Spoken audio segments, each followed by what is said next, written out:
Hello guys, पेडगोन channel guys, चलिए शुरू कर लेते हैं। ये फुल प्रैक्टिस सेट यानी कि 100 के 100% इसमें हम कराएंगे, जिसमें 25 आपके साइंस के रहेंगे, 25 आपके सोशल साइंस के रहेंगे, 25 नंबर मैथमेटिक्स के रहेंगे और 25 नंबर जो रहेगा वो आपका यहाँ पर जीके का रहेगा। तो चलिए, फुल प्रैक्टिस सेट के सीरीज में यहाँ पर आप सभी का स्वागत है। तो ये नंबर 5 होने वाले हैं। नंबर 4 तक अगर आप तक नहीं देखा है तो उनको जाकर जरूर देखें, डिस्क्रिप्शन में आपको लिंक मिल जाएगा। 1 2 3 4 चारों प्रैक्टिस सेट वो कर लीजिए और यहाँ पे 5वां प्रैक्टिस सेट कर लीजिए। बहुत ही ज़्यादा हेल्प आपको मिलने वाली है। और इस प्रैक्टिस सेट में आप कितना सही करेंगे वो हमको कमेंट में ज़रूर बताइएगा। इसकी पीडीएफ आपको टेलीग्राम पे मिल जाएगी बहुत ही जल्द। तो दोस्तों, वीडियो को लाइक जरूर करिए, चैनल को सब्सक्राइब करिए। तो चलिए शुरू कर लेते हैं। सबसे पहले जो आपका सेक्शन हम लेने वाले हैं वो रहेगा आपका सामान्य ज्ञान। चलिए, सामान्य ज्ञान के प्रश्नों को यहाँ पे हम देख लेते हैं। तो देखिएगा, सबसे पहला जो प्रश्न कहा गया कि किस संविधान संशोधन अधिनियम को लघु संविधान के नाम से जाना जाता है। अब एक संविधान संशोधन हुआ था जिसको हम लघु संविधान संशोधन के नाम से जानते हैं। तो इसका राइट आंसर होगा यहाँ पे बेसिकली 42वां संविधान संशोधन। जब हुआ कब था? ये हुआ था 1976 में। याद रखेंगे, 1976 में हुआ था। और इसी संविधान संशोधन के तहत मौलिक कर्तव्यों को जोड़ा गया था स्वर्ण सिंह समिति की सिफारिश पर। और इसी संशोधन में कुछ संविधान में शब्द जोड़े गए थे, जैसे कि यहाँ पर धर्मनिरपेक्षता वगैरह वगैरह। क्वेश्चन नंबर यहाँ पे अगला देखेंगे। अब दोस्तों, अगला क्वेश्चन कहता है कि मिसाइल मैन ऑफ इंडिया के नाम से किसे जाना जाता है। तो मिसाइल मैन ऑफ इंडिया के नाम से हम किन्हें जानेंगे? तो सभी को पता होना चाहिए कि ये थे एपीजे अब्दुल कलाम। एपीजे अब्दुल कलाम को मिसाइल मैन ऑफ इंडिया के नाम से जाना जाता है। और याद रखेंगे, ये जो है भारत के 11वें नंबर के राष्ट्रपति भी बने थे। ये भी प्रश्न बहुत बार पूछा जाता है। क्वेश्चन नंबर अगला देखिएगा। अगले में कहा गया कि जलियांवाला बाग हत्याकांड कहाँ और कब हुआ था। तो देखिए, बेसिकली जीके क्या है, जीके में आपको स्टैटिक जीके और करंट अफेयर ज़्यादा देखने को मिलेगी इस बार के एग्जाम में। तो चलिए, तो देखिएगा, तो कहते हैं कि जलियांवाला बाग हत्याकांड कहाँ और कब हुआ था। तो ये बहुत ही आसान, ये हुआ था अमृतसर 1919 में। 13 अप्रैल 1919 अमृतसर में ये हुआ था। उस समय कौन थे? जनरल डायर के आदेशों पर गोलियां चलाई गई थी। और जनरल डायर को यहाँ पर उधम सिंह ने 1940 में जाकर गोली मार दी थी। तो याद रखेंगे, ये बहुत ही यहाँ पर खतरनाक घटना जो है इतिहास में दर्ज हुई थी। इस डेट को याद रखेंगे। क्वेश्चन नंबर अगला देखेंगे। तो इसमें कहा गया कि सुशासन दिवस भारत के पूर्व प्रधानमंत्री डैश के जन्मदिन पर आयोजित किया जाता है। जो सुशासन दिवस है ना, ये भारत के एक पूर्व प्रधानमंत्री जो बेहतरीन प्रधानमंत्री के रूप में जाने जाते हैं, उनके जन्मदिन पर आयोजित किया जाता है। तो इसका राइट आंसर हो जाएगा अटल बिहारी वाजपेयी। ठीक है, अटल बिहारी वाजपेयी जो हैं, इनके जन्मदिन के अवसर पर सुशासन दिवस के रूप में मनाया जाता है पूरे भारत में। प्रश्न संख्या अगला देखेंगे। अब अगले प्रश्न में देखिए दोस्तों, ये फुल मॉक टेस्ट है यानी कि 100 के 100% है, जिससे पता चलता है कि आप कितने पानी में हैं, आपकी तैयारी कितनी हो चुकी है। तो देखिएगा, 1991 1992 में किसे राजीव गांधी खेल रत्न से पुरस्कार दिया गया था। तो राजीव गांधी खेल रत्न पुरस्कार 1991 और 92 में जो दिया गया था वो दिया गया था किसको? विश्वनाथ आनंद को। विश्वनाथ आनंद किससे रिलेटेड है? ये शतरंज यानी कि चेस से रिलेटेड हैं और ये 5 बार के विश्व विजेता रह चुके हैं। याद रखेंगे। चलिए, क्वेश्चन नंबर अगला देखेंगे। अगला प्रश्न भी बहुत इंपॉर्टेंट है कि कृषि का एग्जाम देने जा रहे हैं, तो कृषि से रिलेटेड प्रश्न भी आपके लिए बहुत ज़रूरी हैं। तो कहते हैं कि राष्ट्रीय कृषि अनुसंधान परियोजना की स्थापना कब करी गई थी। राष्ट्रीय कृषि अनुसंधान परियोजना की स्थापना करी गई थी कब? 1995 में। याद रखेंगे। चलिए, 1995 इसका राइट आंसर यहाँ पर हो जाएगा। प्रश्न संख्या 7 में देखें तो कहते हैं कि हाल ही का ये करंट अफेयर प्रश्न है। कहते हैं कि भारत में पहली जल विमान यानी कि इसको इंग्लिश में कहें तो सी प्लेन, यहाँ पे ली प्लेन लिखा है, कोई बात नहीं, सेवा शुरू करी गई। ठीक है, सी प्लेन सेवा यानी कि जल विमान सेवा शुरू करी गई है। किस राज्य में? तो ये हो जाएगा गुजरात में। कहाँ पे शुरू करी गई है? गुजरात में इस सेवा को शुरू किया गया है। इंपॉर्टेंट ये प्रश्न है, तो इसको ध्यान में रखकर चलिएगा। क्वेश्चन नंबर 8 देखेंगे। तो इसमें कहते हैं कि प्रसिद्ध मठ तवांग किस राज्य में स्थित है। भैया, ये क्वेश्चन बहुत बार पूछा जा चुका है आपके एग्जाम्स में। तो क्या होगा इसका राइट आंसर? तवांग जो है वह कहाँ पर है? तो ये हो जाएगा कोना अरुणाचल प्रदेश में, ठीक है। अरुणाचल प्रदेश इसका राइट आंसर हो जाएगा। यहाँ पर तवांग जो मठ है वो स्थित है। क्वेश्चन नंबर अगला देखेंगे। अगले में कहते हैं कि अनहैप्पी इंडिया नामक पुस्तक के लेखक कौन थे? कौन थे? अनहैप्पी इंडिया नामक के जो पुस्तक के लेखक हैं वो कौन से हो जाएंगे? तो याद रखेंगे ये हो जाएंगे लाला लाजपत राय। कौन हो जाएंगे? लाला लाजपत राय इसके राइट आंसर हो जाएंगे। क्वेश्चन नंबर अगला देखिएगा। अगला क्वेश्चन भी करंट अफेयर से लेते हैं। तो इसमें कहा गया किसने विम्बलडन का खिताब 2021 जीता है? तो विम्बलडन 2021 किसके द्वारा जीता गया है? तो याद रखेंगे ये जीता गया किसके द्वारा? नोवाक जोकोविच के द्वारा, ठीक है, नोवाक जोकोविच के द्वारा। ये किससे संबंधित है? ये टेनिस से संबंधित है, टेनिस से संबंधित है। क्वेश्चन नंबर अगला देखेंगे। अगले में कहा गया कि भारतीय संविधान का जो 74वां संविधान संशोधन है बेसिकली वह किससे संबंधित है? तो देखिए यहाँ से प्रश्न बनते हैं। एक तो आपका 73वां संविधान संशोधन किससे संबंधित है? पंचायती राज व्यवस्था से। उससे कौन से व्यक्ति संबंधित हैं? वो हो जाएंगे यहाँ पर मेहता, ठीक है। तो बलवंत राय मेहता जो है वो उससे संबंधित है। लेकिन 74वां संविधान संशोधन किससे संबंधित है? तो वो हो जाएगा आपका नगर पालिका से। किससे? नगर पालिका से संबंधित है हमारा 74वां संविधान संशोधन। क्वेश्चन नंबर अगला देखेंगे। अब अगले प्रश्न में देखें तो कहते हैं, तो बहुत ही शानदार एक प्रश्न है। तो इसमें कहा गया कि राज्यपाल सोने के पिंजरे में निवास करने वाली चिड़िया के समतुल्य है। यह कथन किसके द्वारा कहा गया था? ठीक है, राज्यपाल सोने के पिंजरे में निवास करने वाली चिड़िया के समतुल्य है। तो यह कथन कहा गया था किसके द्वारा? सरोजनी नायडू के द्वारा। किसके द्वारा? सरोजनी नायडू इसकी राइट आंसर है। क्वेश्चन नंबर 13 में देखें तो इसमें कहा गया कि अमरनाथ गुफा कहाँ पर स्थित है? बेसिकली जो अमरनाथ गुफा है, तो देखे होंगे कि बहुत सारे लोग कहते हैं कि हमको अमरनाथ यात्रा पे जाना है। तो बेसिकली जो अमरनाथ गुफा है वो कहाँ पर स्थित है? तो इसका राइट आंसर हो जाएगा जम्मू कश्मीर। कहाँ पे है? अमरनाथ गुफा जो है वो जम्मू एंड कश्मीर में स्थित है, याद रखेंगे। क्वेश्चन नंबर अगला देखिएगा। तो इसमें कहते हैं कि किस राज्य में रामसर स्थित लोनार झील स्थित है? बेसिकली एक रामसर ये स्थल है, क्षेत्र है, यहाँ पे इसको रामसर की श्रेणी में शामिल किया गया है। तो याद रखेंगे ये कहाँ है लोनार झील? ये आपकी हो जाएगी महाराष्ट्र में। कहाँ पे है? लोनार झील आपकी महाराष्ट्र में स्थित है। तो देखिएगा रामसर सम्मेलन कब हुआ था? ये ईरान में हुआ था सबसे पहले, इसीलिए यहाँ पर इसको रामसर जो है इसमें कुछ मुख्य स्थल जैसे होते हैं उनको शामिल किया गया। उसी में लोनार झील है जो महाराष्ट्र की है, इसको रामसर स्थल में श्रेणी में दर्जा दिया गया है। क्वेश्चन नंबर अगला देखिए। अगले में बोला गया है बेसिकली कि अंतरिक्ष में भेजा गया भारत का प्रथम उपग्रह कौन सा है? तो अंतरिक्ष में जो भारत के द्वारा सबसे पहले उपग्रह भेजा गया था उसका नाम क्या हो जाएगा? तो चलिए बता देता हूँ, आर्यभट्ट हो जाएगा। क्या हो जाएगा? आर्यभट्ट जो है वो 1975 में सबसे पहले भारत के द्वारा अंतरिक्ष में भेजा गया उपग्रह है। क्वेश्चन नंबर अगला देखिएगा। अब अगले प्रश्न में देखें तो कहते हैं कि सड़कों पर चालक रहित कारों को अनुमति देने वाला पहला देश कौन सा है? ठीक है, सड़कों पर चालक रहित कार यानी कि जो ड्राइवर लेस कारें हैं वो अनुमति किसके द्वारा दी गई है? तो हो जाएगा ब्रिटेन के द्वारा। किसके द्वारा? ब्रिटेन के द्वारा इसके अनुमति जो है प्रदान करी गई है। तो ये आपका यहाँ पर राइट आंसर हो जाएगा। क्वेश्चन नंबर अगला देखिए। तो कहते हैं कि विश्व मौसम विज्ञान संगठन की, ठीक है, इंपॉर्टेंट ये प्रश्न है। तो कहा गया कि विश्व मौसम विज्ञान संगठन का मुख्यालय यानी कि हेडक्वार्टर कहाँ पर स्थित है? तो इसका राइट आंसर हो जाएगा जिनेवा में। जिनेवा ऐसी जगह है जहाँ पर बहुत सारे जो है हेडक्वार्टर स्थित हैं बड़े बड़े मुख्यालयों के, तो याद रखेंगे।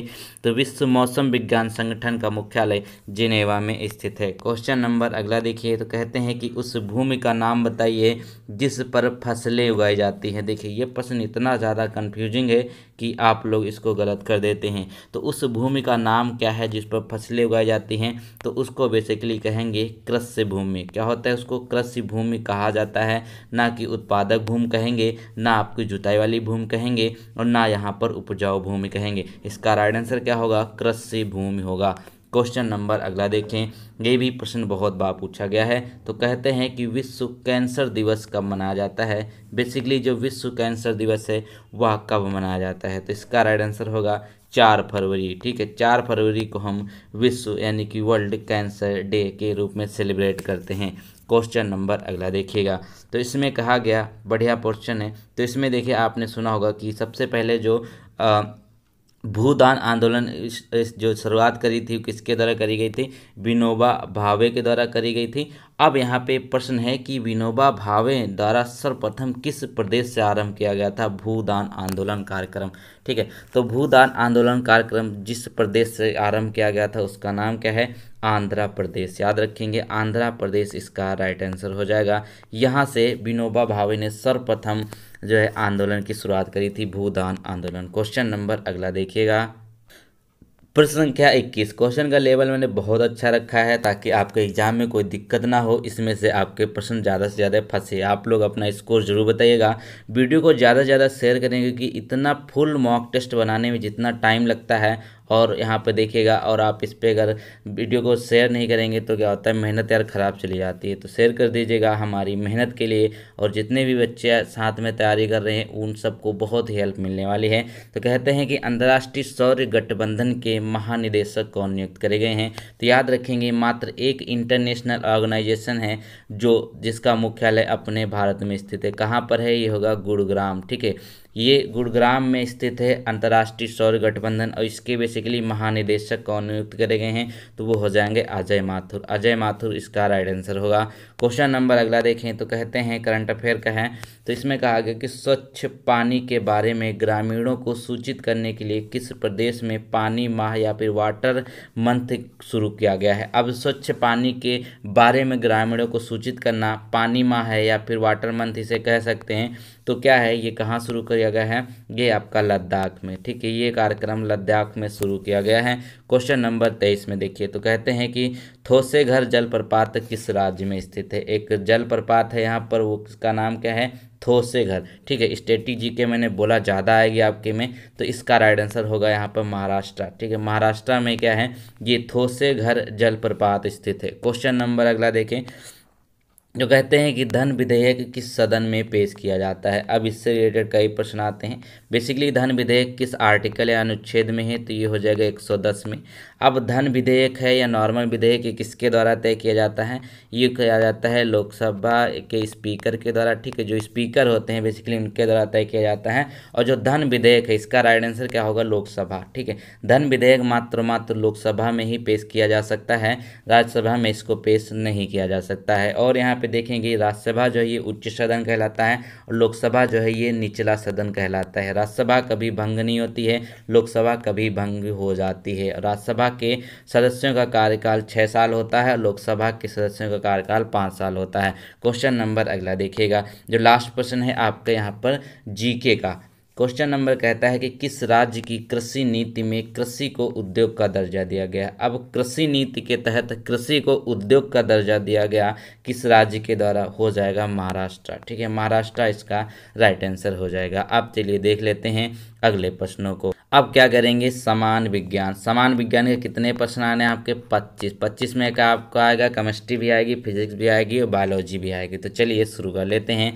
तो यहाँ पे कहा गया है सबसे पहले कि सितारे का रंग, जो बेसिकली स्टार्स होते हैं, जो स्टार्स हैं उनका जो कलर है वो क्या चीज़ दर्शाता है? तो स्टार का जो रंग होता है वो बेसिकली यहाँ पर तापमान या फिर टेम्परेचर को दर्शाता है। तो याद रखेंगे बेसिकली यहाँ पे देखिए जो होते हैं, मान लीजिए जो तारा बहुत ठंडा हो चुका है उसका कलर अप्रॉक्स लाल दिखता है, और उसी तरीके से बहुत गर्म होते हैं इनको वाइट और नारंगी तरीके का दिखता है।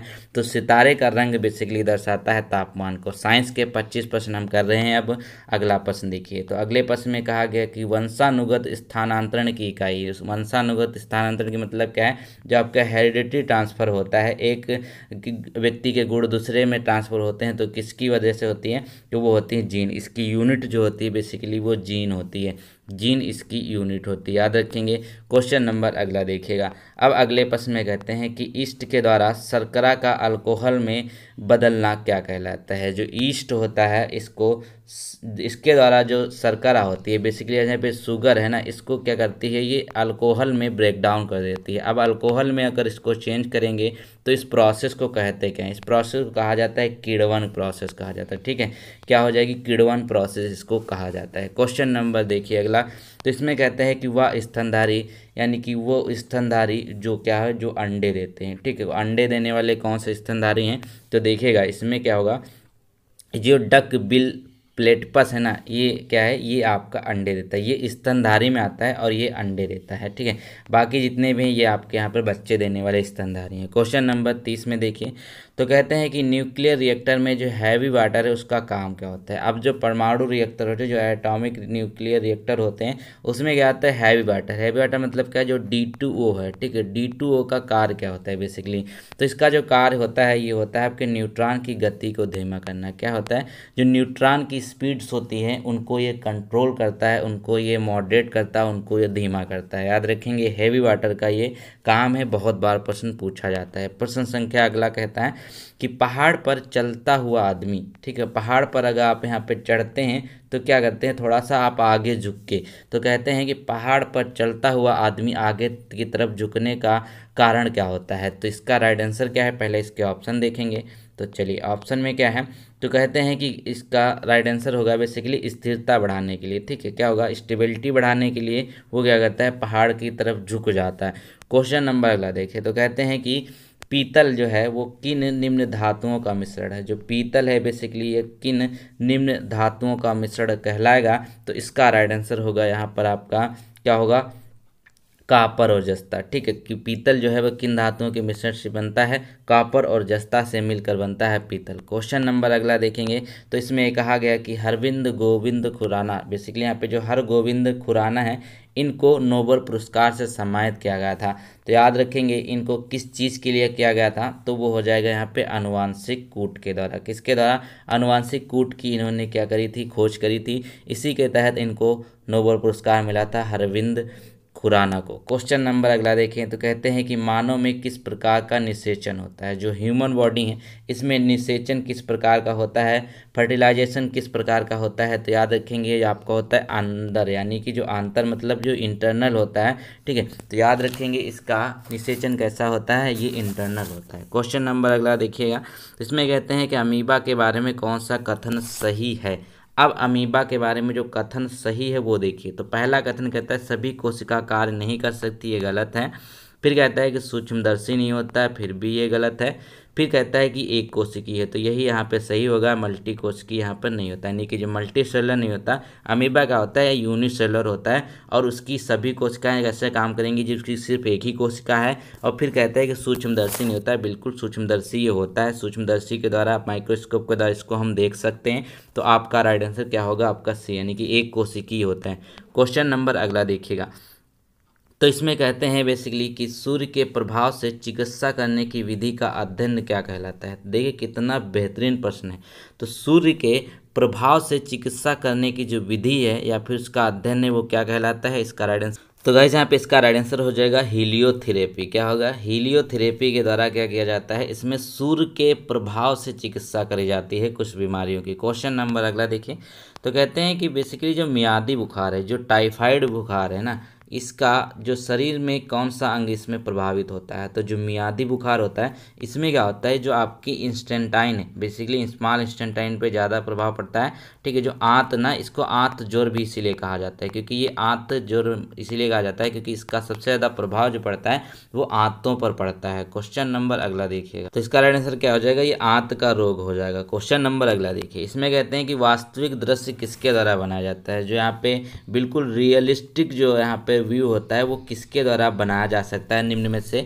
तो इसका तो राइट आंसर बहुत आसान होगा, ये आपका हो जाएगा कैमरा। ठीक है, कैमरे के द्वारा क्या करते हैं, एक वास्तविक दृश्य हम बना लेते हैं, तो ये इसका राइट आंसर हो जाएगा। क्योंकि कैमरे में जैसा इंसान बाहर दिखता है वैसा ही उसमें दिखता है, वो बात अलग है, ब्यूटी प्लस कैमरा वगैरह से चेंज हो जाते हैं इंसान, लेकिन यहाँ पे जो वास्तविक दृश्य के लिए यूज होगा वो कैमरा, इसका राइट आंसर होगा। क्वेश्चन नंबर अगला देखें, तो कहते हैं बेसिकली कि मानव की खोपड़ी में कुल कितनी हड्डियां होती हैं। अब मानव की जो खोपड़ी है ना, इसमें कुल हड्डियां कितनी होती हैं, तो देखेगा इस क्वेश्चन में थोड़ा सा यहाँ पे विवाद है, लेकिन यहाँ पे जो पूरा डिटेल में चीज़ें हम आपको बताने का प्रयास करें तो इसमें क्या होगा, तो मानव की जो खोपड़ी है ना उसमें टोटल जो हड्डियाँ होती हैं वो 28 होती हैं। ठीक है, ये क्वेश्चन जो है थोड़ा विवादित। तो 28 क्वेश्चन होती हैं मानव की कुल कितनी हड्डियां हैं खोपड़ी में, 28। तो याद रखेंगे आपको 28 ही याद करना है, जिसमें 8 जो है मस्तिष्क के चारों ओर होती हैं तथा यहाँ पे जो 14 हड्डियां होती हैं वो चेहरे का कंकाल बनाती हैं, और शेष जो 6 होती हैं ना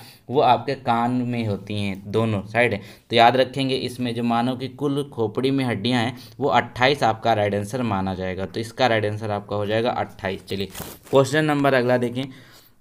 तो कहते हैं कि 4 कच्छी हृदय वाले सरीसृप का नाम बताइए। 4 कच्छी का मतलब क्या होता है, जिसमें जैसे आपका ह्यूमन का क्या है वो 4 कच्छ हैं, यानी कि 4 पार्ट में उसका जो हार्ट है वो डिवाइड है। तो वो क्या हो जाएगा आपका मगरमच्छ। मगरमच्छ क्या होता है, वो 4 कच्छी हृदय वाला सरीसृप है। क्वेश्चन नंबर अगला देखिए। तो कहते हैं कि एक परमाणु जिसकी परमाणु संख्या, बेसिकली यहाँ पे देखिए जब एटॉमिक नंबर है ना, एटॉमिक नंबर कितना है यहाँ पे दिया हुआ है तो वो आपका 14 दिया हो। तो कहते हैं इसमें जो संयोजक इलेक्ट्रॉनों की संख्या क्या होगी, बेसिकली यहाँ पे कहें तो आउटर मोस्ट सेल जो होंगे उसमें कितने इलेक्ट्रॉन होंगे। तो देखेगा तो क्या होगा इसका राइट आंसर। तो ये कैसे आप कर सकते हैं, 2 8 के हिसाब से करते हैं। देखो पहले वाले सेल में क्या होगा 2 हो जाएंगे, दूसरे वाले सेल में क्या हो जाएगा 8 हो जाएगा, जो आपकी आउटर मोस्ट सेल बची कितने 8 2 10 हो गए 4 हो जाएगा। तो बेसिकली यहाँ पे जो संयोजक इलेक्ट्रॉनों की संख्या है वो 4 हो जाएगी। तो 4 इसका यहाँ पे राइट आंसर होगा। चलिए क्वेश्चन नंबर अगला देखिए, आई होप आप समझ गए होंगे। क्वेश्चन नंबर अगला कहता है कि जब वेग समय का ग्राफ एक सीधी रेखा, ठीक है, जो कहते हैं यहाँ पर। तो अगला क्वेश्चन देखिए। तो कहते हैं कि जब वेग समय का ग्राफ एक सीधी रेखा या समय अक्षांश के बराबर हो तो बेसिकली यहाँ पर क्या होगा, ठीक है। जब वेग और समय का ग्राफ जो एक सीधी रेखा में होता है तो समय अक्षांश के बराबर होता है, तो होगा क्या इसमें जो एक्सेलरेशन होता है वो बिल्कुल शून्य हो जाता है। क्या होता है, जो आपका एक्सेलरेशन है वो आपका शून्य होता है। याद रखेंगे ये ग्राफ का एक क्वेश्चन था इंपॉर्टेंट फिजिक्स। प्रश्न संख्या अगला देखिए। तो इसमें कहते हैं कि हड्डी और पेशी को जोड़ता है, जो बेसिकली हड्डी और पेशी को जोड़ता है उससे हम यहाँ पर क्या कहते हैं। तो इसका जो राइट आंसर होगा यहाँ पर आपका कंडरा हो जाएगा, ठीक है। कंडरा जो है वो हड्डी और पेशी को जोड़ता है, तो ये आपका यहाँ पर राइट आंसर हो जाएगा। जो आपका 43 का राइट आंसर क्या है, कंडरा। क्वेश्चन नंबर अगला देखिए। तो यहाँ पे बेसिकली अगला क्वेश्चन जो कहता है, तो इस क्वेश्चन में देखिएगा ये क्वेश्चन बेसिकली क्या है, एक न्यूमेरिकल टाइप में है। तो कहते हैं यहाँ पर कि 400 ग्राम वजनी एक पत्थर का भार न्यूटन में क्या होगा। अब 400 ग्राम वो वजन है उसका, तो ये न्यूटन में इसका भार कितना होगा। तो बेसिकली यहाँ पे जो आपको राइट आंसर है वो मैं आपको बता दूँ, उसके बाद समझाता हूँ। तो राइट आंसर क्या होगा यहाँ पर आपका 3.9 न्यूटन हो जाएगा, ठीक है। ये 400 ग्राम जो है ये क्या होगा 3.9 न्यूटन हो जाएगा। अब यहाँ पे देखिएगा तो 1 न्यूटन बेसिकली किसके बराबर होता है, ठीक है। 1 न्यूटन जो है वो किसके बराबर होगा यहाँ पे, चलिए 1 न्यूटन जो है ये किसके बराबर होता है, ये होता है आपका 1 ग्राम फोर्स, ठीक है। 1 ग्राम फोर्स इंटू यहाँ पर इसकी वैल्यू होती है तो 0.009806665 ये होता है, ठीक है। अब यहाँ पे देखेंगे, अब यह 400 ग्राम के कितने बराबर हो जाएगा, तो ये 400 ग्राम के देख लेंगे कितने बराबर हो जाएगा। तो यहाँ पे जो वैल्यू आई थी 0.0980665, इससे हम इसको यहाँ पर गुणा कर देते हैं या फिर इसको मल्टीप्लाई कर देते हैं, तो हमारा राइट आंसर क्या आ जाएगा, ये 3.922 आएगा। तो इसको राउंड ऑफ करके जो ऑप्शन में दिया आपका 3.9 इसका राइट आंसर आ जाएगा। तो 400 ग्राम वजन का एक पत्थर जो है ये न्यूटन में कितना होगा, 3.9 न्यूटन के हिसाब से होगा। उम्मीद है आपको क्वेश्चन समझ में आ गया होगा। क्वेश्चन नंबर अगला देखिएगा। तो इसमें कहते हैं कि जो एल्विलाई होते हैं, बेसिकली जो वायुकोश है, हिंदी में इसको वायुकोश कहा जाता है। जो एल्विलाई है इसका कार्य क्या होता है, तो देखिएगा इनका जो कार्य होता है वो होता है गैसों के आदान प्रदान वाले स्थान पर एक सतह प्रदान करना। जो बेसिकली गैसों का आदान प्रदान करना है वहाँ पर एक ये सतह या फिर जो बेस प्रोवाइड करते हैं इसका काम होता है एल्विलाई का। याद रखेंगे एल्विलाई जो होते हैं ये इसका राइट आंसर हो जाएगा। क्वेश्चन नंबर अगला है, यहाँ पर कहते हैं कि निम्नलिखित में से रेनिन हार्मोन का काम क्या होता है। जब एक हार्मोन है रेनिन, ठीक है, रेनिन का जो काम है वो क्या होगा, तो याद रखेंगे इसका राइट आंसर क्या होगा, ये होगा रक्तचाप को नियंत्रित करना। जो आपका ब्लड प्रेशर है ना इसको नियंत्रित करता है। जो रेनिन हार्मोन है ये क्या करता है, जो ब्लड प्रेशर है उसको नियंत्रित करता है। क्वेश्चन नंबर अगला देखेंगे। इसमें कहते हैं कि सल्फर डाइऑक्साइड जो है उसका उत्सर्जन सबसे ज़्यादा होता कहाँ से है। जब सल्फर डाइऑक्साइड है इसका जो उत्सर्जन है ना सबसे ज़्यादा कहाँ से होगा, वो बिजली संयंत्रों से होगा। अब बिजली संयंत्रों से क्यों होगा, क्योंकि देखिए वहाँ पर कोयला जलाया जाता है, ठीक है। बहुत सारे फॉसिल जो हैं वो माफ़ कीजिएगा जो आपके जितने भी ये कोयला वगैरह हो गया ये चीज़ जलती है ना, इससे सबसे ज़्यादा आपको सल्फर डाइऑक्साइड निकलती है। तो याद रखेंगे ये सल्फर डाइऑक्साइड जो उत्सर्जन होता है बिजली के संयंत्रों से होता है, कोयला वगैरह जलाया जाता है, इसी वजह से यहाँ इसका राइट आंसर हो जाएगा बिजली संयंत्र से। क्वेश्चन नंबर अगला देखिएगा।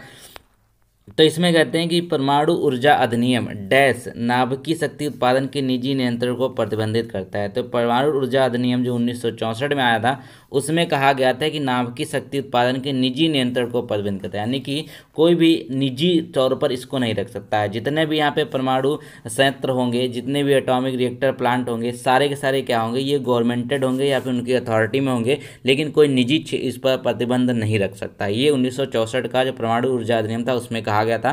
क्वेश्चन नंबर अगला देखिए। अगला प्रश्न जो है बहुत इंपॉर्टेंट, कहते हैं कि परमाणु के केंद्रक के चारों ओर इलेक्ट्रॉन बिना ऊर्जा खोए घूमते हैं, यह किस वैज्ञानिक ने बताया था। ठीक है, परमाणु के केंद्रक के चारों, जो उसका न्यूक्लियस है उसके चारों ओर जो इलेक्ट्रॉन है वो मूवमेंट करते रहते हैं और बिना एनर्जी लॉस के। तो ये किसके द्वारा कहा गया था, ये कहा गया था बोहर के द्वारा। ठीक है, याद रखेंगे बोहर मॉडल आपने सुना होगा, तो बोहर ने ही इस चीज़ को बताया था। तो इसका राइट आंसर हो गया।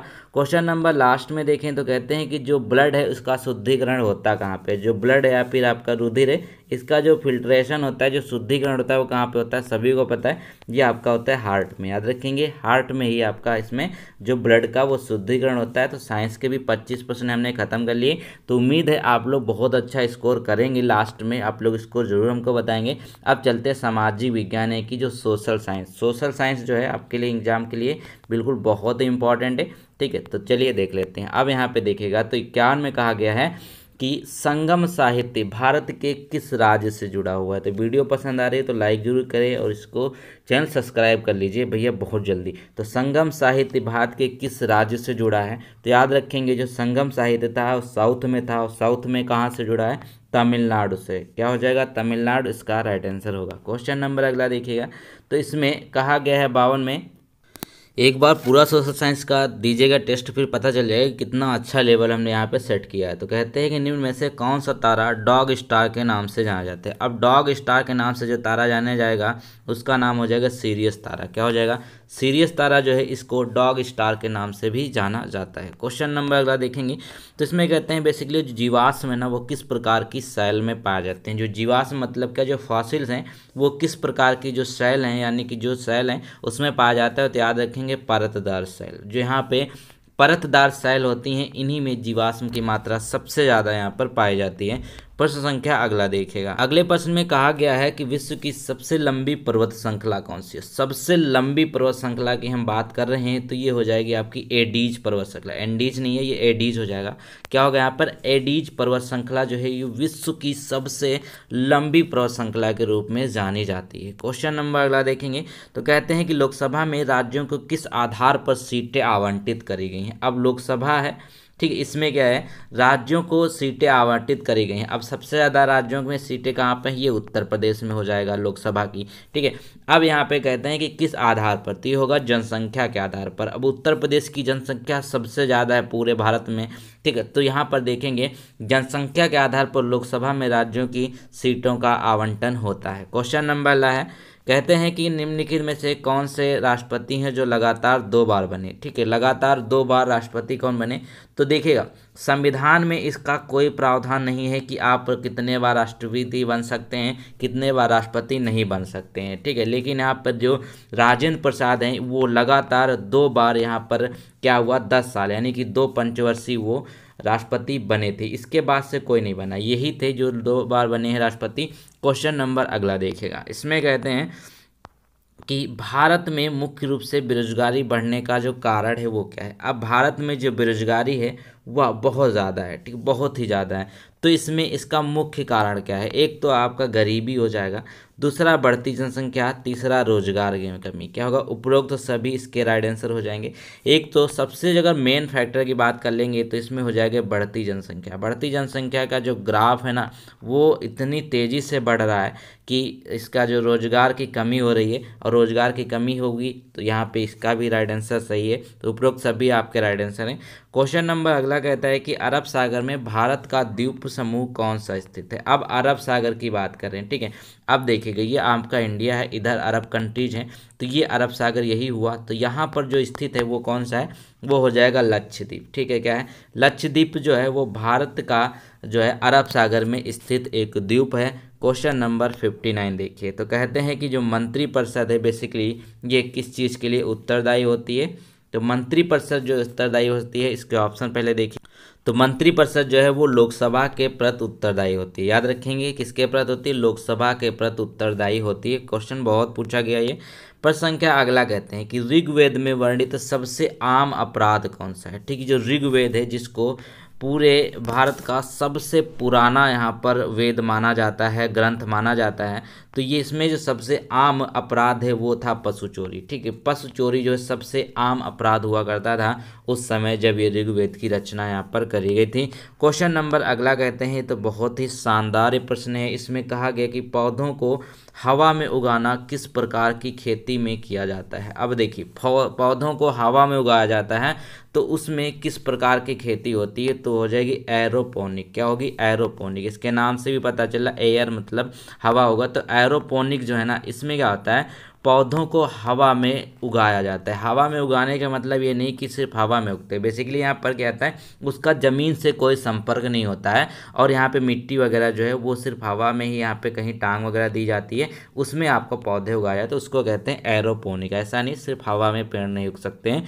क्वेश्चन नंबर अगला देखिए। तो कहते हैं कि संविधान का कौन सा आर्टिकल रूल ऑफ लॉ का विस्तृत उल्लेख करता है। ठीक है, संविधान का जो आर्टिकल नंबर कौन सा है जो रूल ऑफ लॉ का विस्तृत उल्लेख करेगा, तो इसका राइट आंसर क्या हो जाएगा, अनुच्छेद 14। अनुच्छेद 14 में कहा गया है बेसिकली कि भारत का कोई भी नागरिक हो सभी के लिए यहाँ पे समान अधिकार है, समान लॉ है, सब चीज़ यहाँ पर किसी भी के, कोई अमीर गरीब यहाँ पर सब बराबर हैं कानून के सामने।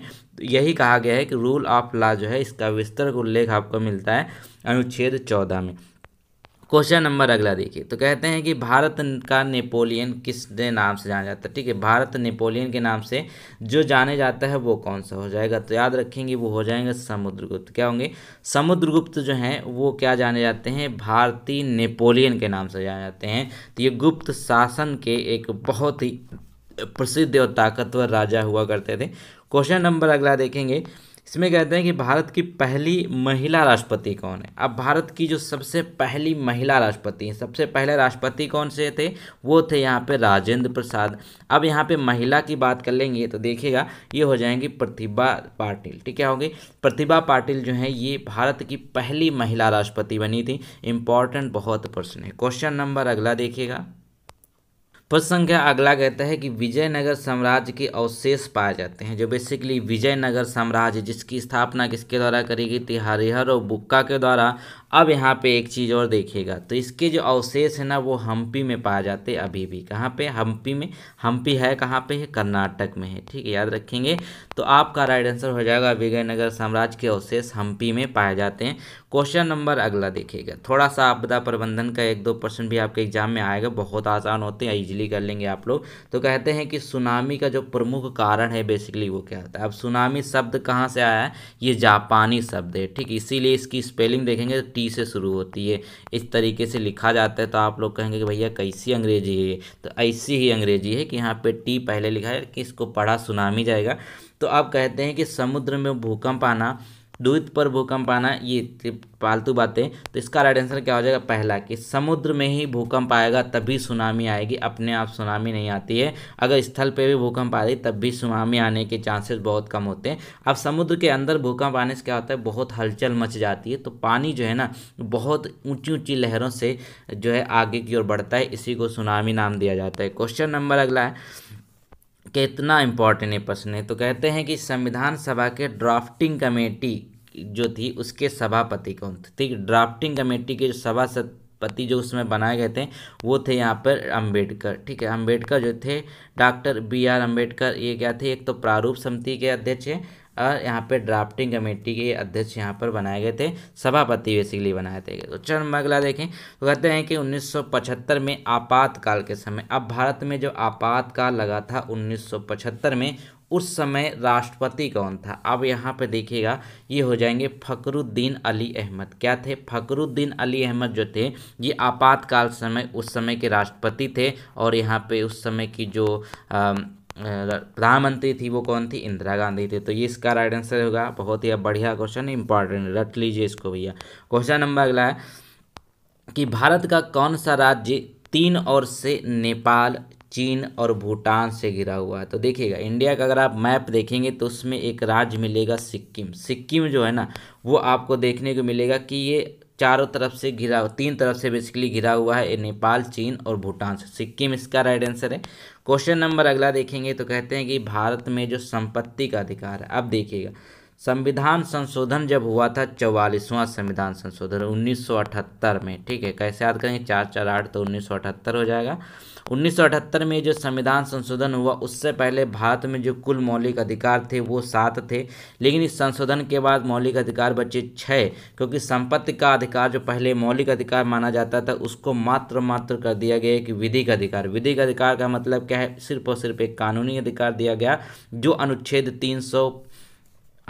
300 पार्ट ए में रखा गया, ठीक है, अनुच्छेद 300 पार्ट ए में रखा गया। क्वेश्चन नंबर अगला देखेंगे, इसमें कहते हैं यहाँ पर 71 में कहा गया है कि राज्यसभा सदस्य का कार्यकाल कितने दिनों का होता है। जो राज्यसभा के सदस्य होते हैं इनका कार्यकाल कितना होता है, तो ये होता है 6 साल के लिए, याद रखेंगे 6 साल के लिए इसका कार्यकाल होता है। और एक बात यहाँ पे इसमें इम्पॉर्टेंट ये है कि प्रत्येक 2 साल के बाद ना इसमें से 1/3 सदस्य जो है वो रिटायर हो जाते हैं। कितने, 1/3 सदस्य जो है वो रिटायर हो जाते हैं। क्वेश्चन नंबर अगला है कि बांस में फूल आना डैश का कारण बनता है। अब देखिए जो बांस में फूल है, सबसे पहले बांस सबसे ज़्यादा कहाँ पाया जाता है, ये और किस कैटेगरी में आता है, ये घास में रखा जाता है, वृक्ष या फिर पौधों में नहीं, तो ग्रास है ये बेसिकली जो बांस है। अब यहाँ पे देखिए तो सबसे ज़्यादा क्या आता है, पूर्वी राज्यों में पाया जाता है, जैसे आसाम वगैरह में। तो यहाँ पर क्या होता है, जब बांस में फूल आता है तो यह होता है बेसिकली यहाँ पर चूहों की आबादी बहुत ज़्यादा बढ़ जाती है, ठीक है। क्वेश्चन नंबर अगला देखिएगा तो इसमें कहते हैं कि जातक कथाओं का संबंध किससे। अब जो जातक कथाएं हैं वो किससे संबंधित हैं, तो ये तो बहुत ही आसान है, ये आपको जो है गौतम बुद्ध से, ठीक है, गौतम बुद्ध से संबंधित हैं जातक कथाएं, ये इसका राइट आंसर होगा। क्वेश्चन नंबर अगला देखिएगा तो कहते हैं कि भारतीय रिजर्व बैंक का मुख्यालय कहाँ पर स्थित है। भारतीय रिजर्व बैंक यानी कि जो आरबीआई है इसका मुख्यालय कहाँ पर स्थित है, तो याद रखेंगे जो आरबीआई का मुख्यालय है वो मुंबई में, कहाँ पे है, मुंबई में स्थित है, यानी कि महाराष्ट्र, इसका राइट आंसर है मुंबई। चलिए क्वेश्चन नंबर अगला देखेंगे, इसमें कहते हैं कि किस एक भारतीय को अर्थशास्त्र के लिए नोबेल पुरस्कार से सम्मानित किया गया है। एक अर्थशास्त्री यानी कि जो इकोनॉमिस्ट हैं वो कौन है, वो हो जाएंगे अमर्त्य सेन। कब है, अमर्त्य सेन इसका राइट आंसर हो जाएगा। अगर मैं गलत नहीं हूँ तो ये शायद 1998 में इनको मिला था, ठीक है। उन अमर्त्य सेन को एकमात्र भारतीय हैं जिनको अर्थशास्त्र के लिए नोबेल पुरस्कार मिला है। तो यहाँ पे अब हम चलते हैं किसकी तरफ, अपने गणित के प्रश्नों की तरफ। चलिए भैया अब हमारा जो लास्ट फेज बचा है 25 गणित के, तो उससे पहले एक रिक्वेस्ट है, वीडियो को लाइक करें, चैनल को सब्सक्राइब जरूर करें। तो चलिए मैथ के प्रश्नों को ले लेते हैं। मैथ के सारे प्रश्न जो हैं आपके सिलेबस के अकॉर्डिंग है, जो आपके सिलेबस में नहीं उसके प्रश्न इसमें हमने नहीं डाले हुए हैं। तो देखिएगा तो कहते हैं कि एक घन का सभी पृष्ठों का कुल क्षेत्रफल जो है वो 1734 है, तो इसका आयतन क्या होगा, ठीक है। तो यहाँ पे कुल क्षेत्रफल जो दिया हुआ है एक घन का, एक क्यूब का, वो कितना है 1734, ठीक है। तो घन की भुजा बेसिकली होती क्या है, ए होता है, ठीक है। अब क्या होगा यहाँ पे जिसके आयतन की बात कर लेते हैं तो क्या होगा, 6a² होता है कि नहीं होता है घन का, बिल्कुल होता है। अब इस किसके बराबर दे रखा है, ये 1734 के बराबर दे रखा है, बिल्कुल दे रखा है। अब क्या करेंगे यहाँ पर देखिए 6 से हम इसको अगर काट देंगे तो हमारी वैल्यू कितनी आ जाएगी, ये a² इज इक्वल टू यहाँ पे कितना कट जाएगा, 6 दूनी 12 और 6 तो 289 होगा यहाँ पर। अब देखिएगा अब ए अगर यहाँ पे ए की वैल्यू निकालेंगे 289 कितने का स्क्वायर होता है, ये आपका होगा यहाँ पर 17 का होगा, ठीक है। ये आपका हो गया 17, ए की वैल्यू 17 आ गई। अब बोला इसका आयतन क्या होगा, ठीक है। ये हमारा कितना था 6a², ये क्या था, ये सभी पृष्ठ का कुल क्षेत्रफल था। अब यहाँ पे जिसका आयतन कितना होता है वो होता है a³ होता है, आयतन a³ होता है। तो 17 का हम यहाँ पर अगर क्यूब कर देंगे तो हमारा कितनी आंसर आ जाएगा, वो हो जाएगा 4913, क्या हो जाएगा 4913, यानी कि आपका राइट आंसर क्या है, डी वाला बिल्कुल यहाँ पर सही हो जाएगा। क्वेश्चन नंबर अगला देखिएगा तो इसमें कहा गया कि स्थानीय मानों का अंतर आपको निकालना है। बेसिकली यहाँ पे जो वैल्यू दी है इसके, अब देखिए नंबर सिस्टम के आपके प्रश्न बहुत ज़्यादा आने वाले हैं क्योंकि सिलेबस में आपके दिया हुआ है।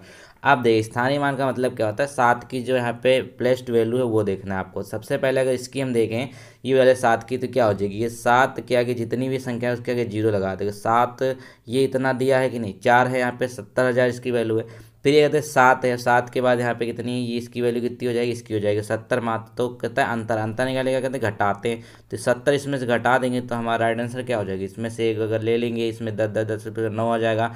इस तरीके से उसको घटाएंगे तो पूरे हमारी वैल्यू आ जाएगी 69930, इसका राइट आंसर हो जाएगा। क्योंकि 70,000 में से अगर 70 घटाएंगे तो आपको बचेगा का 69,930, इसका राइट आंसर हो जाएगा। यानी कि पहला यहाँ पर आपका राइट आंसर आराम से हो गया। चलिए क्वेश्चन नंबर अगला देखिएगा। अब अगले प्रश्न में कहते हैं कि निम्नलिखित कथन में से कौन सा कथन यहाँ पर जो है गलत है, जो यहाँ पे असत्य दिया हुआ है वो देखेगा।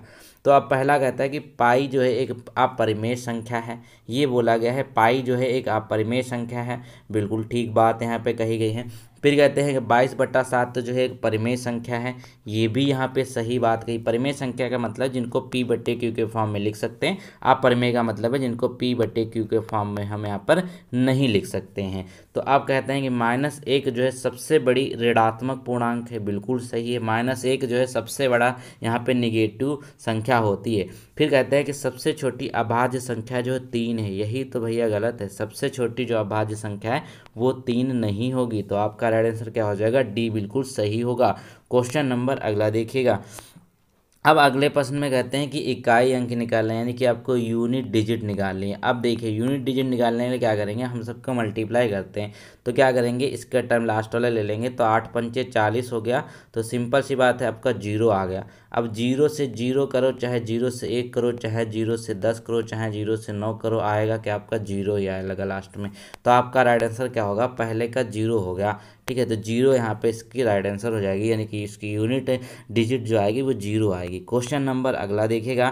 तो अगले प्रश्न में कहते हैं कि जो आपको ट्रिग्नोमेट्री है सिलेबस में, ध्यान रखिएगा। तो चलिए इसको भी हम सॉल्व करते हैं। दोस्तों इस प्रश्न को अगर आप देखेंगे तो कहते हैं कि sin 3a जो है बराबर है cos a - 10 डिग्री के। ठीक है, तो कहते हैं कि 3a जो न्यून कोड है, तो a की यहाँ पे बेसिकली वैल्यू क्या होगी। अब देखिएगा इसको अगर आप ध्यान से देखेंगे तो हम इसको कैसे लिख सकते हैं। बेसिकली यहाँ पे अगर देखिए sin 3a जो है उसको हम यहाँ पे इस तरीके से कन्वर्ट कर सकते हैं कि नहीं कर सकते हैं।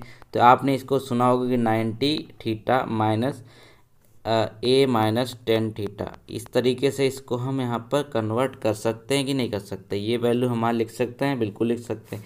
अब यहाँ पे इसको थोड़ा सा और ध्यान से देखिएगा तो हमारा इसके बाद की जो टर्म आएगा वो क्या आ जाएगा, तो वो आएगा sin 100 डिग्री -1 a हो जाएगा। ठीक है, ये हमारी वैल्यू आ जाएगी, 100 है यहाँ पे, ये हो गया। अब इसके बाद क्या करेंगे, अब देखिएगा हमारे यहाँ पे इधर कितना है 3a, तो sin 3a है, तो sin कट जाएगा। अब 3a जो है वो किसके बराबर है, 100 -1 के बराबर है, -a, बार बार मैं 1 कह रहा हूँ, a हो जाएगा। ठीक है, तो ये इसके बराबर है, तो ये कितना हो जाएगा, a इधर चलाएगा तो 4a हो जाएगा, और यहाँ पे 100 के बराबर है तो 4 से कट जाएगा तो कितना आ जाएगा, 25 आ जाएगा। तो a की जो वैल्यू आएगी यहाँ पे बेसिकली वो 25 डिग्री आ जाएगी कि नहीं आ जाएगी। बहुत ही आसान था, 25 इसका राइट आंसर यहाँ पे हो जाएगा। क्वेश्चन नंबर दोस्तों जो अगला क्वेश्चन इसमें देखिएगा, कहते हैं कि किसी भी समकोण त्रिभुज में कर्ण की मध्यिका कर्ण की होती है। बेसिकली यहाँ पे कोई समकोण है, इसमें जो कर्ण की मध्यिका होती है ना, वो क्या चीज़ होती है। ठीक है, तो वो होगी यहाँ पर आधी होती है। कर्ण की मध्यिका जो है वो कर्ण की क्या होती है, आधी होती है। इसको याद में रखिएगा, इंपॉर्टेंट है। क्वेश्चन नंबर अगला देखेंगे। तो अगले प्रश्न में देखिएगा, इसमें कहते हैं कि जो आपको ये वैल्यू दे रही, बहुत ही फेमस ये प्रश्न है। जैसे x + 1/x = 3 दे रखा है, तो बोलते हैं यहाँ पे x² + 1/x² जो है वो कितना होगा। तो देखिए इसको कई मेथड से किया जा सकता है। बेसिकली इसकी जो ट्रिक होती है वो होती है कि आप इसको क्या करेंगे, इसका जो स्क्वायर कर देंगे। ठीक है, ये कंडीशन इसमें होनी चाहिए कि आपको x से x² में जाना है और दोनों में प्लस होना चाहिए। तो आप इसका स्क्वायर कर देंगे, कितना हो जाएगा, 9 हो जाएगा। और उसके बाद यहाँ पर जितने हमें स्क्वायर में जा रहा है ना, कि 2 इसमें से माइनस कर देना है, तो टोटल 7 आपका राइट आंसर आ जाएगा। इसी तरीके से आपको हर एक चीज़ में, मान लीजिए यहाँ पे इसकी वैल्यू यहाँ पे 5 दे रखी होती, मान लीजिए, तो 5 क्या करते, 5 हम 25 कर देते, 25 - 2 कर देते, तो आपका 23 राइट आंसर आ जाता। तो आप इस ट्रिक से अगर आप करेंगे तो आप इसमें जो है वो फार्मूला नहीं लगाना पड़ेगा। इसका जैसे स्क्वायर करेंगे a² + b², ये वाला आपको फार्मूला इसमें नहीं लगाना पड़ेगा। तो इस तरीके से आप कर सकते हैं, बहुत ही आसान था। क्वेश्चन नंबर यहाँ पे अब अगला देख लेंगे। अब अगले प्रश्न में अगर ध्यान से देखेंगे तो इस प्रश्न में जो कहा गया है कि 10 पदों का समानांतर माध्य जो है 24 है। यदि अंतिम 8 पदों का समानांतर माध्य 20 है तो प्रथम 2 का समानांतर माध्य आपसे इसमें पूछा गया है। तो इसको कैसे कर सकते हैं, चलिए देखेगा। तो देखिएगा, मान लीजिए कि यहाँ पे 10 का समानांतर माध्य कितना है, 24 दे रखा है। तो हम इसको कैसे कर सकते हैं, जैसे x1 से इसकी वैल्यू मान लेते हैं x1 प्लस x2 जो है, इसका यहाँ पे x10 तक का वैल्यू जो दे रखी है, क्योंकि 10 संख्या है तो 10 तक की वैल्यू क्या दे रखी है, 24 दे रखी है, यही तो दे रखा है। अब अंतिम 8 पदों का दे रखा है। अब इसी तरीके से अंतिम 8 पदों का निकालेंगे तो ये 10 इधर चला जाएगा, कितना हो जाएगा, 240 हो जाएगा, कितना आ जाएगा, ये 10 पदों की बात कर रहे हैं। इसी तरीके से 8 पदों का समांतर माध्य 20 दे रखा है, तो अब इसमें 8, ये 10 का है, ठीक है, याद रखेंगे। ये 8 का अगर निकालेंगे समांतर माध्य तो ये कितना हो जाएगा, ये आप अगर डायरेक्ट गुणा कर देंगे तो देखेंगे 160 हो जाएगा। आप इस तरीके से इसको निकाल सकते हैं। अब ये 240 और 260 हो गया, ये अब यहाँ पे 10 का है, ये 8 का है, तो इनमें दोनों से अगर हम माइनस कर लेंगे तो दो संख्याओं को हमको मिल जाएगा कि नहीं मिल जाएगा। मान लीजिए वो दो संख्या x1 प्लस x2 है, तो इसमें से माइनस करें कितना आ जाएगा, ये आपका 80 आ जाएगा, ठीक, 80 आ गया। अब देखिएगा, अब कहते हैं कि प्रथम दो का समानांतर माध्य निकालना है। और समानांतर माध्य कैसे निकालते हैं, जितनी संख्या है उनका यहाँ पे नीचे रख देंगे, तो ये क्या होगा, x प्लस 1 कितनी, तो टोटल 2 हो जाएगा यहाँ पर, इस तरीके से, ठीक है। अब यहाँ पे ये माफ कीजिए, अभी नहीं करेंगे, तो 80 के नीचे रखेंगे, क्या 80/2 कर देंगे, कितना हो जाएगा, 40 आ जाएगा। तो x प्लस ये आपका जो बाद की है प्रथम दो संख्याओं का जो समांतर माध्य है वो 40 आ जाएगा। तो आई होप आप समझ पाए होंगे। तो चलिए देख लेते हैं अगला क्वेश्चन। अब अगले क्वेश्चन में अगर आप ध्यान से देखेंगे तो इसमें कहा गया है, बस इसमें आपको समझना भर है, बाकी आपको आंसर इसी में देखने को मिल जाएगा, सॉल्यूशन इसमें आपको देखिए छुपा हुआ है। तो ठीक है, ये आपको यहाँ पे पूरी क्वेश्चन दे रखी है। अब इसमें करना क्या है, इसमें आपको कुछ नहीं करना है, सिर्फ और सिर्फ क्या करना है, आपको इसमें से कॉमन ले लेना है। कॉमन क्या लेंगे, इसमें से मान लीजिए पहले वाले पद में से हम क्या लेंगे, 2x कॉमन लेते हैं, इस पद में से हम 2x कॉमन ले लेंगे, ठीक है। अगर हम 2x को कॉमन ले लेंगे तो क्या बचेगा हमारे पास, 2x हमारी बाहर आ जाएगी, तो क्या आ जाएगा, 1 - 4y बचेगा, यहाँ पे बिल्कुल बचेगा। इसी तरीके से क्या करेंगे, ये होगा यहाँ पर आपका। अब इस वाले टर्म में क्या आ जाएगा, इसमें भी हम देखेंगे तो हमारा आ जाएगा 1 - 4y हो जाएगा कि नहीं हो जाएगा, ये हमारा टर्म आ जाएगा कि नहीं आ जाएगा, बिल्कुल आ जाएगा। अब देखेंगे अब क्या हो जाएगा, ये आपका हो गया यहाँ पर ये, ठीक है, इस तरीके से। अब इसको क्या करेंगे, ये आपका हो गया एक तो 1 - 4y, एक ये आपकी वैल्यू हो गई, और दूसरी जो इसमें वैल्यू हो जाएगी क्या हो जाएगी, 2x माइनस, जहाँ पे कुछ नहीं 1 तो होगा ही, तो ये हो जाएगा 2x - 1। तो ये आपके दो टर्म आ जाएंगे। तो क्या देखेंगे, इसका राइट आंसर क्या हो जाएगा, बी वाला हो जाएगा। तो ये बिल्कुल फैक्टराइजेशन विधि जैसे आप निकालते हैं इसके, वो उसी तरीके से आपको इसमें करना है। तो दोस्तों अगला जो प्रश्न है ये कहता क्या है, इसमें आप देखेंगे कि tan x जो है ना वो कितना है, 3 cot x दिया हुआ है। तो इसको हम कैसे लिख सकते हैं, चलिए देखेगा। तो tan x जो है हम इस तरीके से लिख सकते हैं कि नहीं लिख सकते। अब 3 cot है तो इसका मतलब क्या होगा, 3 यहाँ पे 1 में tan हो जाएगा कि नहीं हो जाएगा, बिल्कुल हो जाएगा। अब ये इधर चला जाए तो क्या हो जाएगा, tan x² हो जाएगा कि नहीं हो जाएगा, ये हो गया। अब tan x² जो है ये 3 के बराबर है। अब यहाँ पे देखिए, यहाँ पे आप क्या है, स्क्वायर है, तो आप क्या करेंगे, tan x की जो सिंपल वैल्यू आ जाएगी √3 आ जाएगी। अब देखिएगा जो √3 वैल्यू होती है tan में, वो किसकी होती है, वो 60 डिग्री की होती है। अब 60 डिग्री की होती है तो यही तो पूछा गया था, x की वैल्यू क्या आ जाएगी, 60 डिग्री आ जाएगी। ऑप्शन नंबर आपका ये वाला बिल्कुल यहाँ पे सही हो जाएगा। तो देखिएगा इस तरीके से आप लिख सकते हैं, क्योंकि क्वाड जो है 1/10 होता है। क्वेश्चन नंबर अगला देखिएगा। अगला जो क्वेश्चन ये बहुत आसान है। पहले हम इस टर्म को देखेंगे, ये टर्म दिया हुआ है, हमको ये वाली वैल्यू निकालनी है। अब देखेंगे इसमें क्या करेंगे, जो 8x, अब इसमें दोनों की बेस यहाँ पे हम समार कर लेंगे। तो 8 का मतलब क्या होता है, 2 की पावर अगर 3 करेंगे तो हमारा क्या होता है, ये 8 आता है कि नहीं आता है। इसी तरीके से 64 जो है 2 की पावर 6 करेंगे तो आता है, बिल्कुल आता है। अब हमारा बेस सामान हो गया तो हम किसकी पावर को कंपेयर कर लेंगे, तो क्या हो जाएगा, ये 3x हो जाएगा +3 हो जाएगा कि नहीं हो जाएगा, इसको यहाँ पे मल्टीप्लाई करेंगे, फिर ये 6 के बराबर है। अब देखेंगे जो 3x है ये क्या हो जाएगा, यहाँ पे 3 इधर चला जाए, घट जाएगा, तो x की वैल्यू हमारी क्या आ जाएगी, 1 आ जाएगी। ठीक है, जब x की वैल्यू हमारी 1 आ गई है, अब सिंपल से करना क्या है, ये जो आपकी वैल्यू दे रखी इसी में से पुट कर लेना है। तो 3 की पावर 2x कितना हो जाएगा, 2 की यहाँ पे 1 रख देंगे, 1 ही तो हमारी वैल्यू आई थी, +1 हो जाएगा। तो क्या देखेंगे यहाँ पर कि 3 की पावर 3 आ जाएगी, इसको सॉल्व करेंगे 3 आ जाएगा। तो क्या हो जाएगा, 3 3 9 3 27, तो 27 इसकी राइट आंसर हो जाएगी। 27 आपका यहाँ पे राइट आंसर हो जाएगा। चलिए क्वेश्चन नंबर अगला देखें, बहुत ही आसान था। अगला क्वेश्चन अगर देखेंगे तो इसमें कहते हैं कि 2 3 6 5 और x का समानांतर माध्य 4 है। ठीक है, एक बार फिर से पूरा क्वेश्चन देख लीजिए। तो कहते हैं यहाँ पे देखेंगे कि 2 3 6 5 और x का समानांतर माध्य जो है अगर 4 है तो बेसिकली इसका राइट आंसर क्या होगा। चलिए मैं इसको दिखा देता हूँ करके। तो समानांतर माध्य का मतलब क्या है, एक एवरेज तरीके से इसको समझ सकते हैं। ठीक है, तो देखिएगा यहाँ पर अगर आप कहेंगे 2 3 6 5 है, तो 2 + 3 + 6 + 5 + x, क्योंकि x का समांतर माध्य बोला गया है। ये कितना है, 4 दे रखा है समानांतर माध्य। अब यहाँ पे अपान में कितनी जो जितनी संख्याएं हैं टोटल, तो ये 5 संख्याएं, तो ये इधर चला जाएगा 20 हो जाएगा, और इनका सबका योग कितना आ जाएगा, 16 + x आ जाएगा, 16 होगा योग। ठीक है, अब यहाँ पे देखेंगे, अब यहाँ पे अगर x की वैल्यू निकालेंगे तो क्या हो जाएगा, 20 में से 16 घट जाएगा, तो हमारा राइट आंसर कितना हो जाएगा, x की वैल्यू हमारी 4 आ जाएगी। तो 4 इसका राइट आंसर हो जाएगा। ठीक, 4 आपका राइट आंसर हो जाएगा। बहुत ही आसान था क्वेश्चन नंबर यहाँ पे अगला देखिए। तो गैस अगला जो प्रश्न कहता है कि एक कमरा 12 मीटर लंबा, 9 मीटर चौड़ा और 8 मीटर ऊंचा है, तो इसमें अधिकतम किस लंबाई का बांस बेसिकली रखा जा सकता है। तो देखिएगा इसमें क्या करेंगे, एक कमरे की बात कर रहे हैं, तो कमरे में अधिकतम लंबाई की बात करा जा रहा है, तो कमरे में इस तरीके से रखेंगे तो ना, तो अधिकतम लंबाई हमको इसकी मिल जाएगी। तो क्या करेंगे, ये बेसिकली विकर्ण निकालना है। अब जब विकर्ण निकालेंगे तो इसके लिए क्या करते हैं, तो इसके लिए क्या करेंगे, फार्मूला लगाते हैं। जो फार्मूला है यहाँ पर आपका L² + B² + H²। ठीक है, ये आपका फार्मूला हो जाएगा। अब इस फार्मूला को हम यूज कर लेते हैं, तो चलिए देखेंगे। तो हमारे L की वैल्यू कितनी है, 12² हो जाएगी। फिर इस तरीके से 9² हो जाएगी B की वैल्यू, क्योंकि ये चौड़ाई है।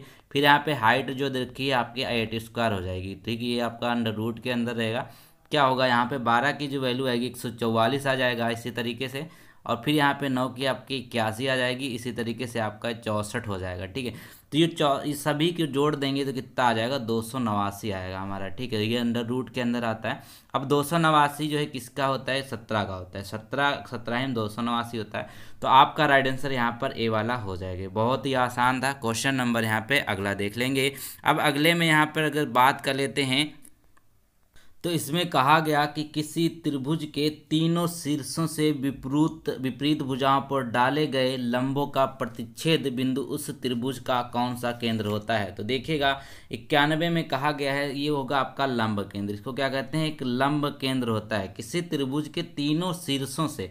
ठीक है, मान लीजिए त्रिभुज है, इसमें अगर तीनों शीर्षों से बात कर लेते हैं, तो कहते हैं कि ये डाला गया है यहाँ पर, देखिएगा तीनों शीर्षों, तो यहाँ पे जो आपका बिंदु होगा तो क्या होता है, ये आपका लंब केंद्र कहलाता है। याद रखेंगे, इसका राइट आंसर आपका बी यहाँ पर हो जाएगा। क्वेश्चन नंबर अगला देखिएगा।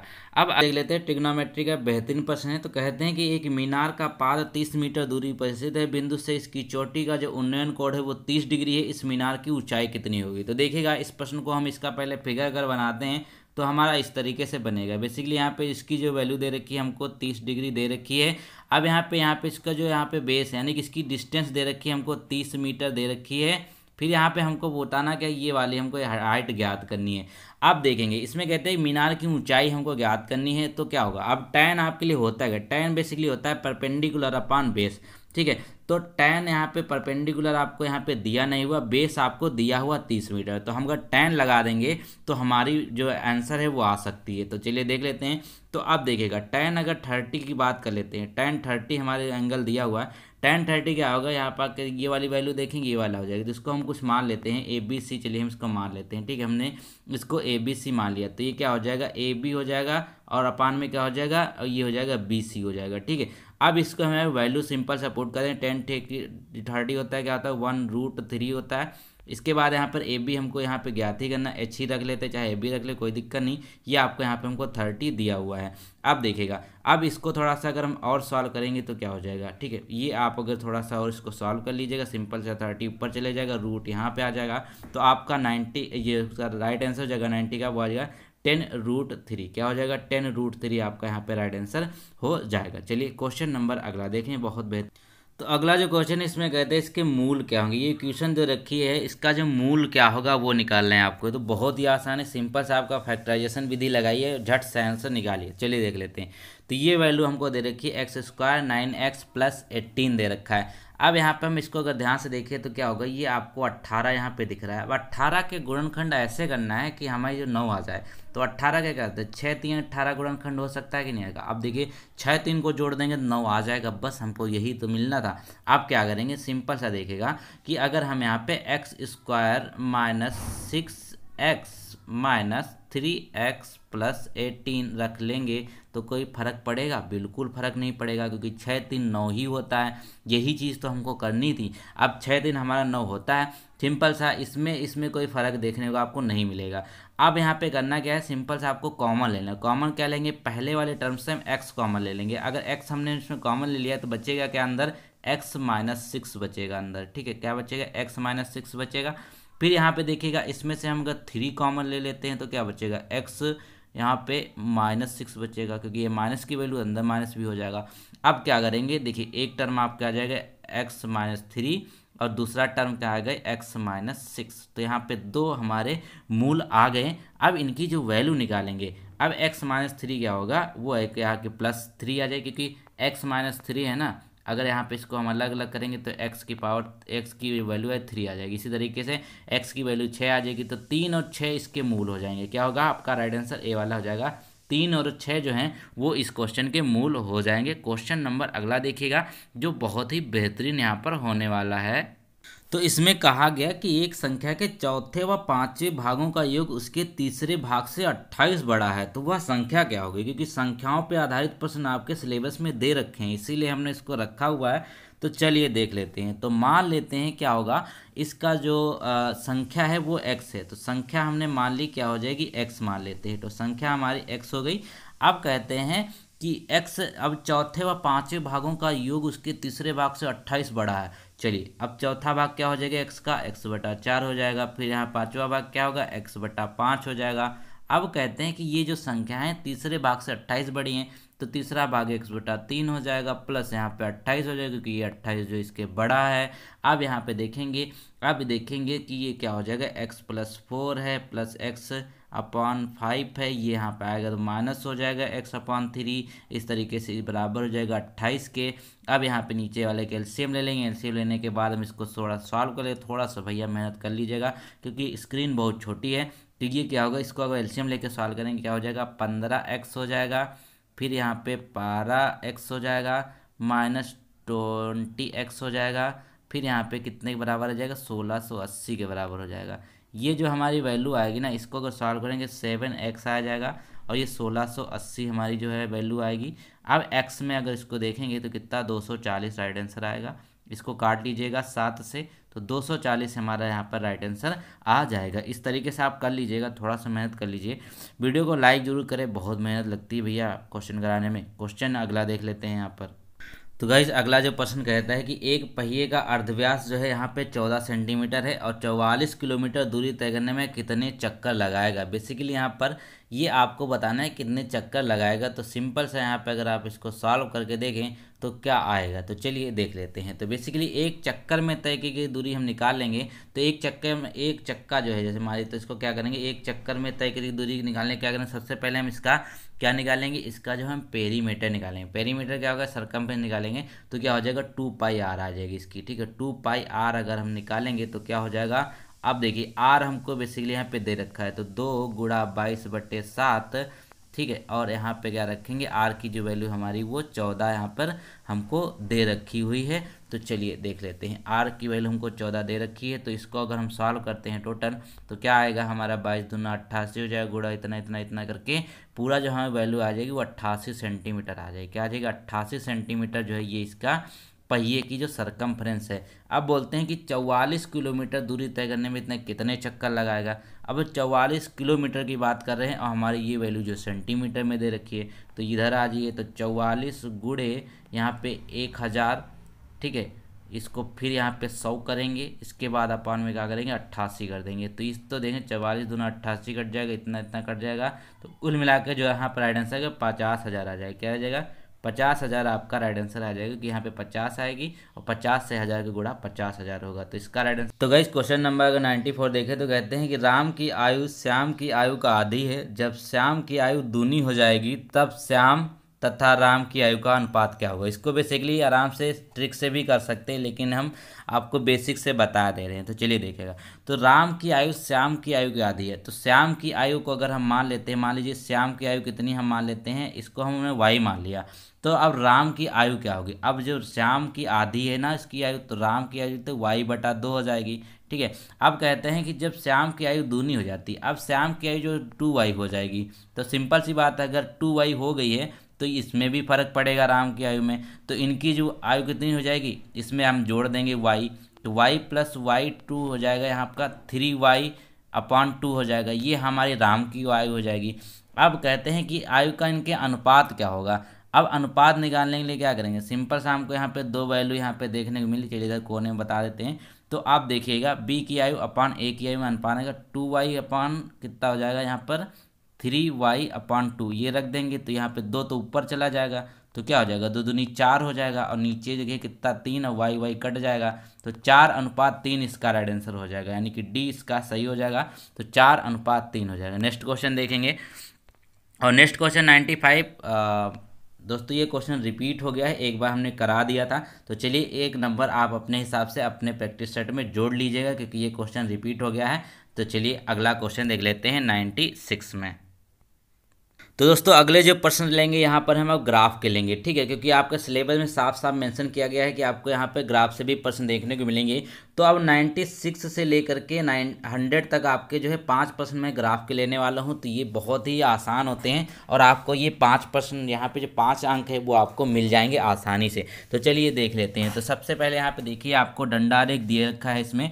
तो इसमें कहता है पहला क्वेश्चन कि विद्यालय में सबसे बड़ी आयु वर्ग में शिक्षक की संख्या कितनी है। अब जो सबसे बड़े आयु वर्ग में देखें तो शिक्षक की जो वो कितनी हो जाएगी संख्या, तो सबसे बड़ा आयु वर्ग कितना है 50 से 55 के बीच में। अब ये 50 से 55 के बीच में आपको ये वैल्यू यहाँ पर आपको देखने को क्या मिलेगी, ये कितनी है, ये आपकी है 3, क्योंकि यहाँ पे देखिए ये कितने के बीच में लाई करती है, 3 के बीच में लाई करती है। इसका राइट आंसर हो जाएगा सी। तो ग्राफ वाले क्वेश्चन में कुछ नहीं करना होता है, सिर्फ आपको देख के ही बताना होता है। तो अगला देखिए, तो कहते हैं कि विद्यालय में कितने शिक्षक 30 वर्ष से कम आयु के हैं।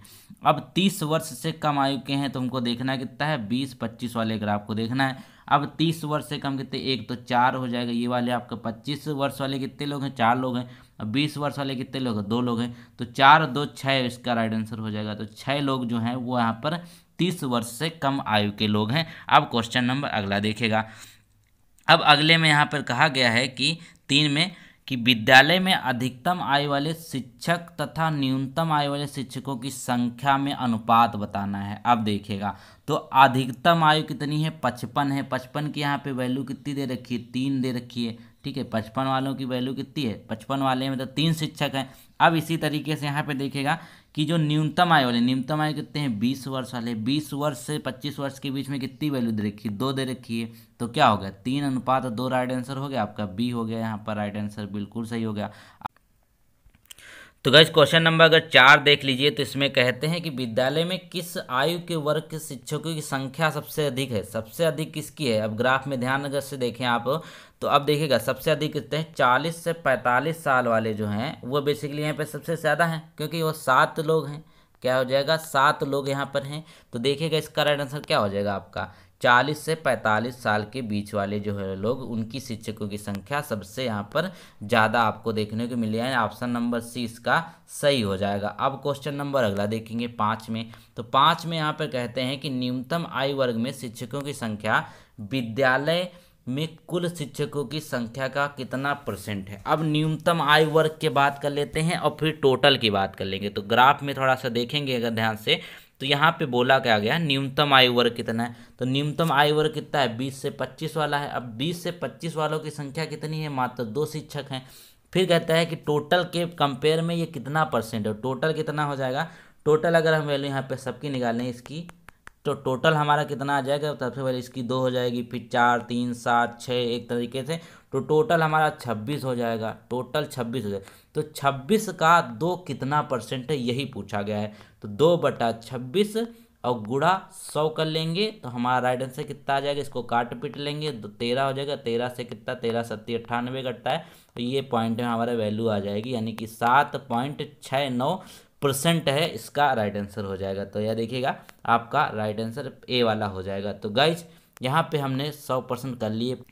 तो भाई साहब 100 के 100% किए, और 100 में से आपने कितना सही किया जल्दी से हमको कमेंट में ज़रूर बताइए। प्रैक्टिस सेट कैसा था, लेवल कैसा था, और यहाँ पे सारे प्रश्नों का जो कलेक्शन था वो मैंने अपने हिसाब से बहुत अच्छा रखा था। आपको कैसा लगा, कठिन लगा, आसान लगा, ये सब कुछ बताइएगा। तो ये प्रैक्टिस सेट नंबर 5 है, इससे पहले 4 करा रखे, तो उनको सबको जाकर ज़रूर देखेगा। उम्मीद करते हैं आपको ये वीडियो भी पसंद आई हमेशा की तरह। तो मिलते हैं नए वीडियो, तब तक के लिए thank you so much. Telegram join कर लीजिए, वहाँ पर आपको इसकी PDF भी मिल जाएगी। Thank you so much.